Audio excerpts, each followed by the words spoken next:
Merci Jésus pour ta grâce, que ton nom soit glorifié, magnifié et exalté dans la vie de chacun au nom puissant de Jésus-Christ.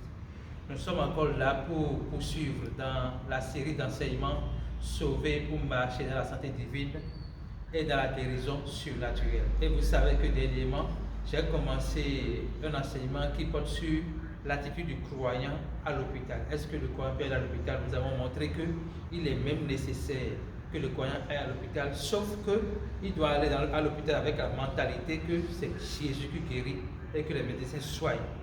Et aussi, il doit aller à l'hôpital en sachant ce qui est la vérité le concernant. Aujourd'hui, nous allons aborder un aspect des maladies incurables qu'on appelle encore maladies héréditaires. Il y a ce qu'on appelle maladie héréditaire, c'est-à-dire que les maladies que nous héritons de nos parents biologiques.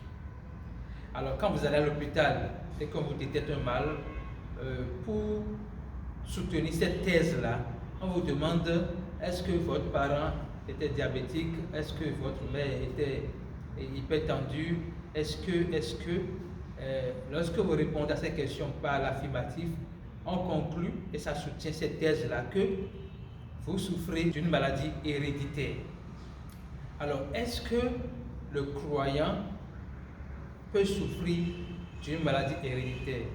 Je vais répondre par oui et par non. Le croyant qui n'a pas la conscience de son identité en Christ, qui ne saisit pas pleinement ce que ça veut dire croire en la mort de Jésus pour ses péchés, en son ensevelissement et sa résurrection, peut bien avoir Christ en bonne santé en lui et souffrir d'une maladie dite héréditaire. Mais le croyant qui a pleine conscience de son identité en Christ, de son autorité en Christ, de sa responsabilité en Christ, ne peut pas souffrir d'une maladie héréditaire. Alors, je voudrais vous donner des clés aujourd'hui pour que vous compreniez qu'il n'est pas possible que vous souffriez selon la pensée de Dieu de maladie héréditaire. Alors, on va rapidement voir dans Ézéchiel ce que le prophète dit à ce sujet, puisque il y a des passages dans la Bible qui montrent que les enfants sont victimes des malédictions de leurs parents, c'est-à-dire que les parents ont fait des choses et les enfants doivent payer le prix de ce que les parents ont fait. Les parents ont commis des actes et les enfants sont amenés à payer les conséquences de ces actes-là. Et sur cette base, il y a deux prophètes qui ont voulu corriger cette pensée-là. Et on va rapidement voir dans Ézéchiel 18, versets 2 et 3. Il dit, pourquoi dites-vous ce proverbe dans le pays d'Israël? Les pères ont mangé des raisins verts et les dents des enfants ont été agacées. Je suis vivant, dit le Seigneur l'Éternel. Vous n'aurez plus lieu de dire ce proverbe en Israël. Donc, Ézéchiel vient corriger cette pensée qui fait croire que oui, les parents peuvent manger, peuvent faire des erreurs dans leur vie et que les enfants sont là pour payer les pots cassés. Donc Ézéchiel refuse cela, refuse cette pensée-là. Pour dire quoi? Si mes parents ont peut-être fait des choix qui les obligent à souffrir d'une maladie ou d'une autre, ça ne veut pas dire que je suis condamné systématiquement à subir cette maladie. Vous allez me dire que c'est son sang qui coule dans mes veines, on va revenir là-dessus. On va lire maintenant Jérémie 31, versets 29 et 30. La parole dit, en ces jours-là, on ne dira plus, les pères ont mangé des raisins verts et les dents des enfants ont été agacées. Mais chacun mourra pour sa propre iniquité. Tout homme qui mangera des raisins verts, ses dents en seront agacées. Vous comprenez ce que ça veut dire? Chacun assume ses choix. Ce n'est pas que mes parents ont fait des choix et je suis là pour assumer leurs choix. Maintenant, je disais que vous allez me dire que c'est le sang de mes parents qui coule dans mes veines. C'est vrai. Mais il y a une réalité qui remet en cause cette affirmation sur le plan spirituel. Alors, lorsque vous recevez Jésus-Christ dans votre vie, qu'est-ce qui s'est passé? Lorsque vous recevez Jésus-Christ dans votre vie, la parole dit que vous êtes régénéré. Vous appartenez à la famille de Christ. Et dont l'héritage n'est que la santé et la guérison spirituelle. Il n'y a pas la maladie. Et s'il doit avoir quelque chose comme héritage, ce n'est pas la maladie, c'est la santé, c'est la guérison. C'est pour cela que dans le ministère de Jésus-Christ, lorsqu'il était vivant sur la terre, en chair et en os, lorsqu'il voit les gens malades, son cœur est de les guérir. Pourquoi il le fait? C'est pour révéler que lui-même là, il a porté, la parole dit que le châtiment qui nous donne la paix est tombé sur lui. La parole dit également qu'il a pris nos infirmités et s'est chargé de nos maladies. Donc, qu'est-ce qu'il est en train de faire chaque fois quand il voit les gens malades? Il leur rappelle, ce n'est pas à vous de porter la maladie, je l'ai portée pour vous. Donc, tout ce que vous appelez maladie héréditaire sont déjà portés par Jésus-Christ. Maintenant, vous pouvez choisir de ne pas y croire et de continuer à porter cette maladie-là. Mais si vous croyez, vous avez fait le bon choix. Si vous croyez que Jésus a porté tout ce qu'on appelle maladie, y compris les maladies héréditaires, vous êtes prêts maintenant à recevoir l'héritage de Christ qui est la santé et la guérison divine. Alors, nous allons voir dans Colossiens 1, versets 12 et 13, quelque chose que Dieu nous révèle. Il dit, rendez grâce au Père qui vous a rendu capable d'avoir part à l'héritage des saints dans la lumière. Donc, nous étions incapables par nos propres forces d'avoir part à l'héritage des saints dans la lumière. Les saints dans la lumière ne sont pas des gens qui sont morts physiquement, non. Les saints dans la lumière, c'est des gens qui ont cru en Jésus-Christ. Les gens qui croient que Jésus-Christ est mort pour leur péché, enseveli et ressuscité. Les gens qui croient que Jésus est le Christ. Les gens qui croient que Jésus est Dieu manifesté dans la chair. C'est ceux-là qui ont part à l'héritage des saints de la lumière. C'est ceux-là qu'on appelle saints. Et dès que tu es saint, tu as part à l'héritage des saints dans la lumière. Alléluia. Alors nous allons voir rapidement, noter également que lorsque il nous a rendus capables d'avoir part à l'héritage des saints, qu'est-ce qu'il a fait ensuite? La parole dit qu'il nous a délivrés de la puissance des ténèbres et nous a transportés dans le royaume du Fils de son amour. Qu'est-ce que cela veut dire? Que nous ne sommes plus sous l'autorité du diable. Nous savons que le diable ne vient que pour voler, détruire et égorger. Et ce que Dieu nous a donné, c'est la santé et la guérison. Alors si nous n'expérimentons pas la santé de Dieu, la guérison surnaturelle de Dieu, ça veut dire que quelque chose nous a été volé. Et ce qui a été volé, c'est ce que Dieu nous a donné. Ce que nous avons, ce n'est pas ce que Dieu nous a donné. Ici, c'est la maladie. Non. Alors, il dit, il nous a délivrés. Ce n'est pas qu'il va nous délivrer. Il nous a déjà délivrés de toutes les maladies héréditaires. Et nous donne maintenant de jouir de la santé divine qui est en lui, qui est en Christ. Alors, ce que vous allez à l'hôpital, et les médecins vous disent, vous souffrez d'une maladie héréditaire parce que vos parents ont à souffrir de ça. Vous devez, si vous ne pouvez pas leur dire directement, vous devez refuser dans votre cœur, je ne souffre pas d'une maladie héréditaire, je ne souffre pas d'une maladie héréditaire, je suis en bonne santé. Et ce qu'on appelle maladie héréditaire dans mon corps est un élément étranger qui doit quitter mon corps. Au nom puissant de Jésus-Christ. Je finirai par ce verset, qui est un verset extrêmement important. La parole dit dans 1 Pierre 1, versets 18 et 19 ceci.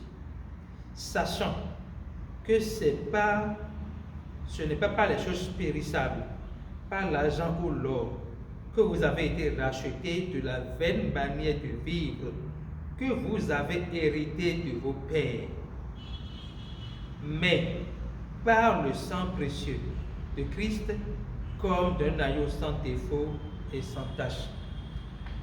Jésus nous a rachetés non pas par l'argent ou l'or, mais par le sang de Jésus-Christ. Qu'est-ce que cela veut dire? Je vais expliquer ça de manière basique. Lorsque vous voulez soigner les maladies dites héréditaires, notez d'abord que c'est à vie que vous soignez cela. C'est-à-dire que depuis votre enfance ou depuis qu'on vous a déclaré de telle maladie et que vous croyez que vous souffrez de cette maladie-là, si c'est une maladie héréditaire ou incurable, c'est à vie, c'est pour toute la vie. Et ça veut dire quoi? Vous aurez à dépenser de l'argent chaque semaine, chaque mois, juste pour survivre avec la maladie héréditaire ou la maladie dite héréditaire. Dieu ne veut pas que vous surviviez avec une maladie dite héréditaire en dépensant votre argent tout le temps. Non. Son cœur est que vous croyez que le sang de Jésus-Christ, la vie de Jésus-Christ donnée à la croix pour vous, a plus de valeur, a plus de puissance que l'argent que vous voulez dépenser pour survivre avec une maladie. Et le sang de Jésus-Christ, qui n'est pas le liquide, mais la vie de Jésus-Christ même, vient pour vous débarrasser de cette maladie, pour libérer cette maladie de votre corps, afin que vous puissiez marcher, non avec la maladie, mais dans la santé divine et dans la guérison surnaturelle. Alors quand il dit, ce n'est pas par les choses périssables, et il met l'argent et l'or dans la vague des choses périssables, ça veut dire que si vous comptez sur l'argent et l'or de ce monde pour survivre avec une maladie, vous comptez sur des choses périssables. Mais si vous comptez sur Jésus-Christ, qui est mort pour vos péchés, enseveli et ressuscité, au travers duquel nous avons la guérison, c'est que vous allez voir cette maladie disparaître de votre vie et vous allez marcher dans la santé divine, dans la guérison surnaturelle. Ce que nous partageons avec vous, c'est des choses réelles, des choses concrètes que vous pouvez expérimenter. Ne croyez pas que vous êtes condamné à vivre avec une maladie. Non. Ce n'est pas votre réalité en Christ. Votre réalité en Christ, c'est de vivre dans la santé. C'est de marcher dans la victoire. C'est votre réalité en Christ. Donc il dit, ce n'est pas par les choses périssables, par l'argent ou l'or, que vous avez été rachetés de la vaine manière de vivre héritée de vos pères. Donc lorsque on dit que vous avez hérité de votre père, peut-être une maladie, quelqu'un choisit, mettez ce que vous voulez dans la maladie, la parole dit que vous avez été rachetés de cette maladie héréditaire. C'est une maladie que vous avez héritée de votre père. Vous avez été rachetés de ça. Vous comprenez quoi? Ça veut dire que la maladie héréditaire n'est pas votre partage. Vous devez maintenant vous disposer à penser, à parler et à agir selon votre héritage actuel en Christ. La santé divine, la guérison surnaturelle. Alléluia.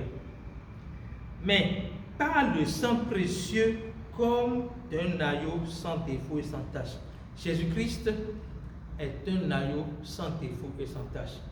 Dans Jean 1, verset 29, la parole révèle que Jésus-Christ est l'agneau de Dieu qui ôte le péché du monde. Et nous avons, je l'ai dit plusieurs fois dans ces émissions, que quand on dit que Jésus-Christ a ôté le péché du monde, nous savons que les maladies de ce monde ont pour racine le péché. Et quand on croit que Jésus-Christ a ôté le péché du monde, donc le péché de vous, ça veut dire que le péché et les maladies ne sont plus en vous.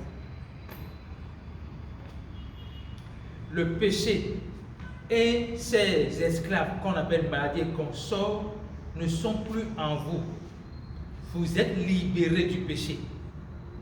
Vous êtes libre. La parole dit que c'est pour la liberté que Christ vous a affranchi. Marchez dans la liberté. Marcher dans la liberté veut dire quoi? N'être esclave de rien. Si vous voyez que vous êtes esclave d'une maladie héréditaire, commencez par dire non. Je refuse. Je refuse de subir cette maladie. Je refuse d'être esclave de cette maladie. Je déclare dans le nom de Jésus que je marche dans la santé divine, je marche dans la guérison surnaturelle. Dites cela avec foi, dites cela avec ferveur, dites cela avec conviction. Et vous allez voir, la guérison va se manifester. Je vais finir par cette exhortation. La parole révèle dans 1 Pierre 2,24 que c'est par les meurtrissures de Jésus-Christ que nous avons été guéris. Et je suis heureux que l'un de nos enseignants nous a révélé que quand on dit c'est par les meurtrissures de Jésus-Christ que vous avez été guéris, ça veut dire que les meurtrissures de Jésus-Christ sont votre médicament. C'est-à-dire que ce n'est pas tel médicament que tu reçois la guérison. Dans notre contexte spirituel, c'est par les meurtrissures de Jésus-Christ, la souffrance de Jésus-Christ, les blessures de Jésus-Christ, les coups que Jésus-Christ a reçus pour vous, que vous recevez de la guérison. Alors, si vous voulez manger de la santé divine, consommez ce médicament-là matin, midi, soir. Utilisez la posologie des médecins. Matin, midi, soir, déclarez, c'est par les meurtrissures de Jésus-Christ que j'ai été guéri. Pas que je serai guéri, mais que j'ai été guéri. C'est par Jésus-Christ que j'ai reçu la guérison. C'est par lui que je me vois marcher dans la guérison. Déclarez cela matin, midi, soir. Et quand je dis matin, midi, soir, ce n'est pas 3 fois par jour. La parole dit que ce livre de vie ne quitte point ta bouche, mais déclare-le tout le temps. Ça veut dire que vous devez être là à déclarer Jésus-Christ m'a guéri tout le temps. Je prie le Seigneur de vous accorder la grâce d'entendre au-delà de mes mots la voix de Dieu, d'entendre au-delà de la connaissance que je partage, la révélation qui établit en vous la conviction. C'est au nom puissant de Jésus-Christ que j'ai prié. Merci Jésus-Christ parce que tu l'as fait.